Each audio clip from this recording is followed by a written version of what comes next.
হয়েছে? আমাকে পছন্দ হয়নি? না, ব্যাপারটা সেরকম নয়। তাহলে? আমি আমি পারবো না। তার মানে? আমি তোমাকে স্যাটিসফাই করতে পারবো না। আমার অনেক দুর্বলতা আছে। কি তোমার দুর্বলতা আছে? তাহলে তুমি আমাকে কেন বিয়ে করলে? আমি তো করতেই চাইছিলাম না, কিন্তু বাড়ির লোকের আমার কথাই শুনলো না। কেন শুনবে? তুমি হয়তো বলোইনি যে তুমি নপুংসক। অদ্ভুত ব্যাপার তো, বাড়িতে এইসব কথা বললে আমার কি সম্মান থাকতো? তুমি আর তোমার 2 পয়সার সম্মান। তুমি একবারও আমার কথাটা ভাবলে না যে আমি কি করে থাকবো? ভেবেছিলাম এই অতৃপ্ত আত্মার সঙ্গে এই বাড়িতে আমি কি করে থাকবো। তাই তোমার এই অতৃপ্তি শেষ করার জন্য আমি ব্যবস্থা করে ফেলেছি। প্রতাপ,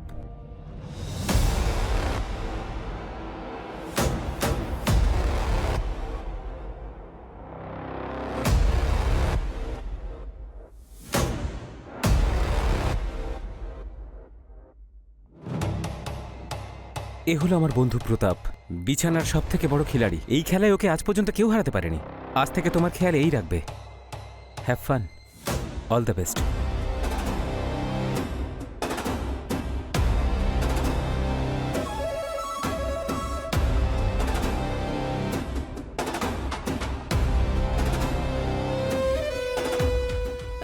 না, দেখুন, আপনি আমাকে ভুল ভাবছেন। আমি ওই ধরনের মেয়ে নই। তো আমিও কোনো খারাপ মানুষ নই, কিন্তু হ্যাঁ, আমি দায়িত্ব খুব ভালো করে পালন করব।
এখন আর কি লুকোচ্ছ আমার কাছে? লুকোনোর আর কি বাকি আছে? তোমাকে খুব অধৈর্য দেখাচ্ছে যে।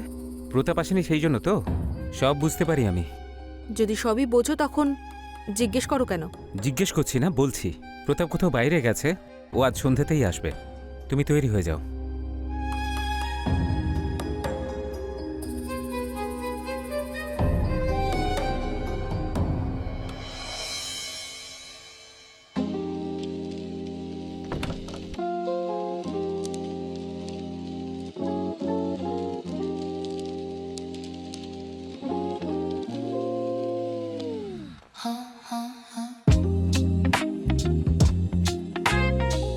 কোথায় চলে গিয়েছিলে তুমি আমাকে ছেড়ে? আজ তুমি তোমার নাম্বারটা আমাকে দিয়ে যাবে। জানো, তোমাকে ছাড়া এক মুহূর্তও কাটানো আমার কাছে কতটা কষ্টকর। চিন্তা করো না, আলাদা হওয়ার সমস্ত মুহূর্তের হিসেব আজ পূর্ণ হবে। নাম্বারও দেব, আর তোমার সমস্ত অভিযোগও দূর করে দেব।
কত দিন হয়ে গেল, এইভাবে কদিন চলতে থাকবে? আমার বাড়ির লোকজন অথবা আত্মীয় স্বজন অথবা অফিসের লোকজন যদি এটা জানতে পেরে যায়, তাহলে তো আমি কাউকে মুখই দেখাতে পারবো না। আমি দিব্যার সাথে কথা বলি।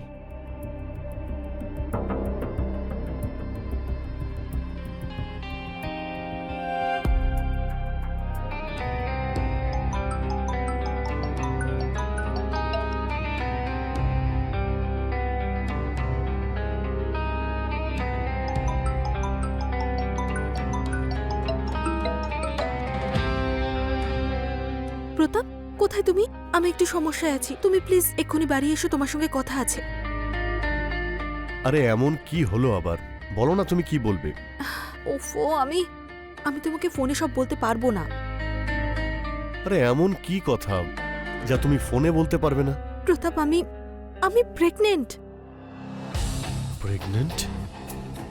হ্যাঁ। আচ্ছা ঠিক আছে, আমি এখন একটু কাজ করছি, রাতে বাড়ি ফিরছি, তারপর কথা বলবো।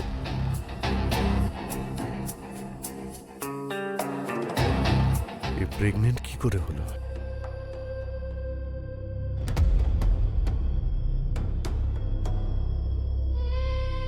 তুমি এত চিন্তিত কেন? ভালোই তো হয়েছে। তাহলে তুমি সব কথা শুনেছো? দেখো দিব্যা, তাড়াহুড়ো করো না, কাউকে তো কিছু বলার দরকারই নেই। এই বাচ্চাটাকে আমরা পালন করব, ও আমাদের দুজনের হবে। প্রতাপকে কেন কল করছো? ওর নিজের জীবন আছে তো। প্রতাপ এই সন্তানের বাবা। তাহলে এখন ওই বাচ্চার বাবা আমি। তো তুমি হঠাৎ পুরুষ হয়ে গেলে? তোমার কি মনে হয় আমি তোমার মতো কাপুরুষের সঙ্গে কতদিন থাকবো? দেখো দিব্যা, সোসাইটিতে আমার কিছু সম্মান আছে। তুমি যদি উল্টোপাল্টা কিছু করো না, আমি কোথাও মুখ দেখাতেই পারবো না। যদি মুখ দেখাতে না পারো তাহলে দড়ি কলসি নিয়ে ডুবে মরো। আমি ভালো মন্দ যা ডিসকাস করার প্রতাপের সঙ্গেই করব, তুমি কিন্তু এর মধ্যে নাক গলাতে আসবে না, বুঝেছো? তুমি যে প্রতাপকে এত ভরসা করছো না, ও কিন্তু বেশি দিন তোমায় সঙ্গ দেবে না। এটা তোমার ভুল ধারণা। আমার কোনো ভুল ধারণা হয়নি, ভুল ধারণা তোমার হয়েছে। কারণ কিছুদিন পরে ও বিয়ে করছে। কি? বিয়ে?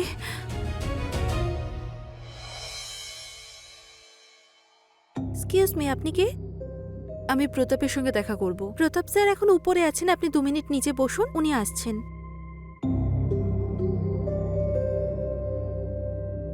এক্সকিউজ মি স্যার, আপনার সঙ্গে কেউ দেখা করতে এসেছেন।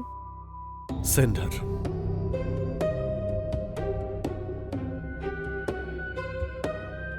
আরে দিব্যা, তুমি এখানে? অভিনন্দন, শুনলাম তুমি নাকি বিয়ে করছো। এ কথা তোমাকে কে বললো? ওই তোমার বন্ধুই। আর তাছাড়া সত্যি তো আর বেশি দিন লুকোনো থাকে না। আরে দিব্যা, বাড়ির লোকেরা বারবার বলছিল বিয়ে করে নে, বিয়ে করে নে। ওদের বারবার কি করে বারণ করতাম?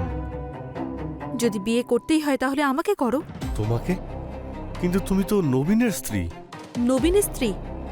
ওই কাপুরুষটা স্ত্রী? তুমিই আমাকে বিয়ে করে নাও না, আমি ওকে ডিভোর্স দিয়ে দেব। প্রতাপ, আমি আমি তোমাকে ছাড়া থাকতে পারছি না, প্লিজ। কিন্তু কিন্তু টিন্তু কিছু জানি না। আর এটা ভুলে যেও না, আমার গর্ভে যে সন্তান আছে সে তোমার। এটা কি সত্যি? না, মিথ্যে। আমি নবীনকে দেখে কথাটা বলেছিলাম, যাতে ও আমাদের রাস্তা থেকে সরে যায়। তারপর কি বললো? কি বলবে? 1 নম্বরের অপদার্থ। সেলফ রেসপেক্ট বলে তো কিছুই নেই। বলছিল যে ও প্রতাপের নয়, আমাদের সন্তান আমরাই মানুষ করব। যাকে ছাড়ো এসব। তুমি আমাকে বলো, তুমি সত্যি কি বিয়ে করছো? প্লিজ, আমি আমি তোমাকে ছাড়া থাকতে পারবো না। তাহলে আমাকে কি তোমার পছন্দ নয়? দেখো দিব্যা, তোমাকে আমি খুব পছন্দ করি, আর হয়তো আমিও তোমাকে ছাড়া থাকতে পারবো না। I love you Pratap. Pratap, I love you. আরে দিব্যা, কি করছো তুমি? কেউ দেখে ফেলবে। ঠিক আছে, তাহলে আমি পর্দা দিয়ে আসছি। এবার তো আর কেউ দেখছে না। হয়তো দেখতে পাচ্ছে না, কিন্তু শুঁকতে নিশ্চয়ই পারছে। তাহলে তুমি অন্যদের ভয় পাও? আরে ভালোবাসলে আবার ভয় কিসের? তাহলে অন্য কাউকে বিয়ে করবে না তো? তুমি ছাড়া আমার কেই বা আছে? তাহলে বাড়ির লোককে না করে দাও। ঠিক আছে, আমি ওনাদের বলছি আমি মেয়ে পছন্দ করে নিয়েছি। কিন্তু যদি আমরা বিয়ে করে নিই তাহলে নবীনের কি হবে? যারা সত্যি ভালোবাসে তারা এত কিছু ভাবে না। হুম?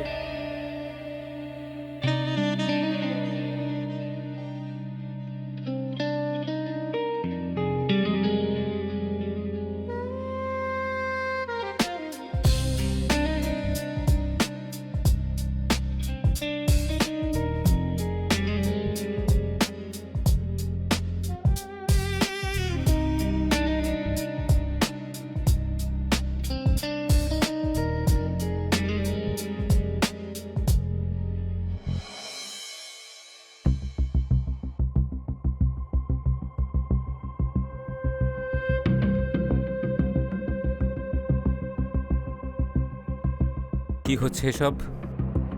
প্রতাপ, আমি তোমাকে আগেই বলেছিলাম যে যা হবে এই বাড়ির 4 দেয়ালের মধ্যে হবে। কিন্তু তুমি তো আমার সম্মান নিয়ে ছিনিমিনি খেলছো। নবীন, ওই যে কথায় আছে না, লাভ অ্যান্ড লাস্ট কোনোভাবেই লুকোনো যায় না। আমি দিব্যাকে ভালোবেসে ফেলেছি, আর এমনিতেও ও আমার সন্তানের মা হতে চলেছে। তাই তোমার জন্য এটাই ভালো হবে তুমি আমাদের রাস্তা থেকে সরে যাও।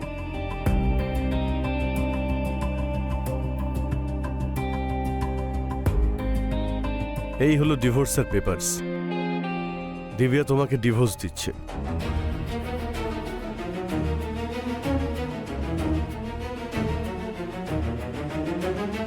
এরকম করো না, আমি তো এমনিতেই মরে যাব তাহলে। আমার পরিবারে এরকম আজ পর্যন্ত কারোর সঙ্গেই হয়নি। লোকে আমাকে নিয়ে ঠাট্টা করবে যে আমি একটা মেয়েকে সামলাতে পারিনি।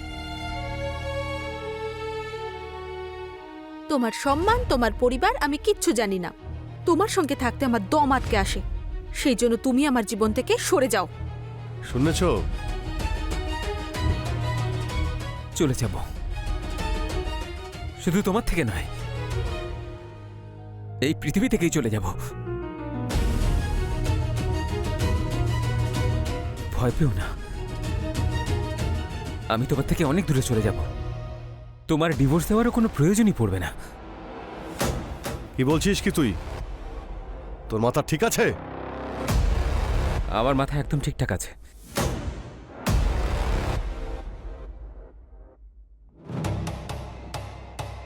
হ্যালো নীলেশ দাদা। হ্যাঁ নবীন, বলো। দিব্যা আমাকে ছেড়ে দিয়েছে দাদা, কারণ আমি ওকে স্যাটিসফাই করতে পারিনি। ও অন্য কাউকে বিয়ে করছে। আমি আর বাঁচতে চাই না দাদা। আমি এই পৃথিবী ছেড়ে চলে যাচ্ছি। যদি সম্ভব হয় আমাকে ক্ষমা করে দিও দাদা।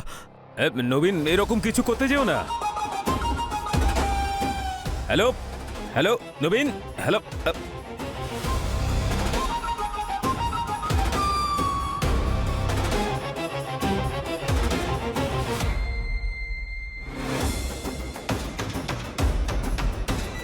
আরে কিছু করে না ফেলে।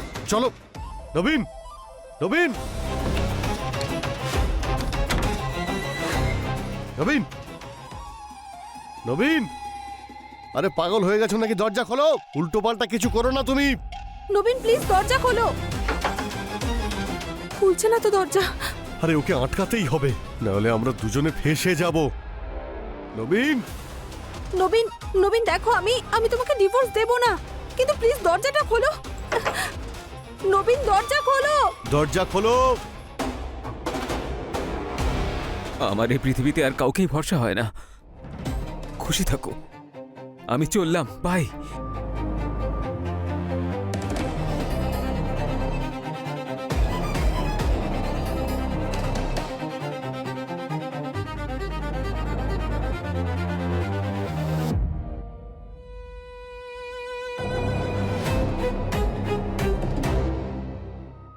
ওর এখন মাথা ঠিক নেই, আমাদের দরজা ভাঙতেই হবে।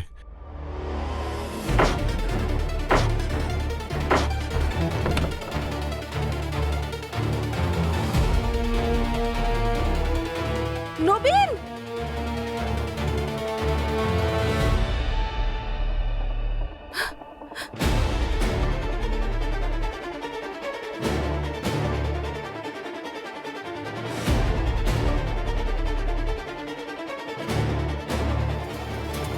এ তো মারা গেছে। তাতে কি হয়েছে? কিন্তু একদিক থেকে দেখতে গেলে তো ভালো হয়েছে। আমাদের রাস্তার কাঁটা নিজে থেকেই সরে গেছে। আরে সেসব তো ঠিক আছে, কিন্তু লোকজন আসবে, পুলিশেরা আসবে, অনেক প্রশ্ন উঠবে। কি উত্তর দেব সবাইকে? কি বলবো?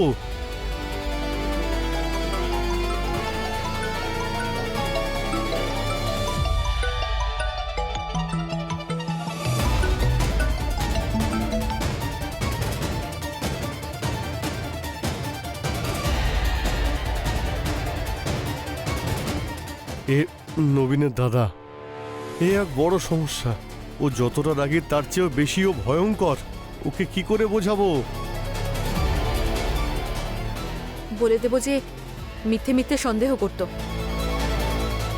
তুমি চিন্তা করো না, আমি এমন অ্যাক্টিং করব যে উনি সবই বিশ্বাস করবেন। সবকিছু ম্যানেজ হয়ে যাবে, ডোন্ট ওয়ারি। আর তাছাড়া যতক্ষণ কারোর প্রাণ না চলে যায়, কেউ মরে না যায়, ততক্ষণ ভালোবাসায় মজা কোথায়? দিব্যা, আমাদের সামনে এখানে ডেড বডি পড়ে আছে, আর তুমি এখন রোম্যান্সের কথা বলছো? পুলিশকে ইনফর্ম করে দিলে ওরা লাশ নিয়ে যাবে। কিন্তু কিন্তু এই ধরনের বিভৎস ভয়ঙ্কর রাতে রোম্যান্স করার সুযোগ আর কখনো আসবে না। সেই জন্য ভেবে দেখো।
হয়তো বাইরের দরজাটা খোলা আছে। কি? যখন আমরা ওর পিছনে দৌড়ে আসি, তাড়াহুড়োতে আমরা দরজাটা খুলেই এসেছি। হ্যাঁ, ভুল হয়ে গেছে। যাও না, দরজাটা বন্ধ করে দিয়ে এসো। হ্যাঁ, আমি করছি। এবার আর দরজা বন্ধ করলে কিচ্ছু হবে না।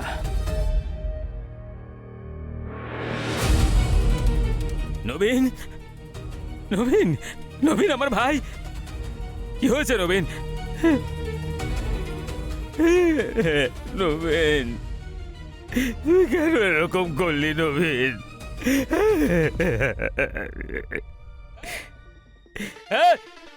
দাঁড়া, এটা সুইসাইড নয়, মার্ডার। তোরা দুজনেই মেরেছিস আমার ভাইকে। আমরা আমরা কিচ্ছু কিছুই করিনি। করিনি, কিছুই করিনি আমরা। চল ক্ষমা চা, ক্ষমা চা, ক্ষমা চা এক্ষুনি।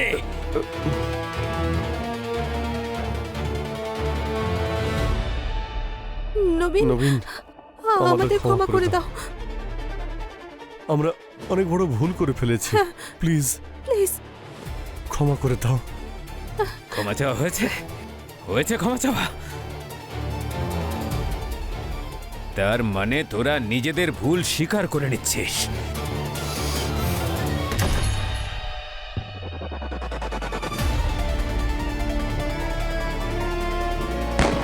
Hello, police station?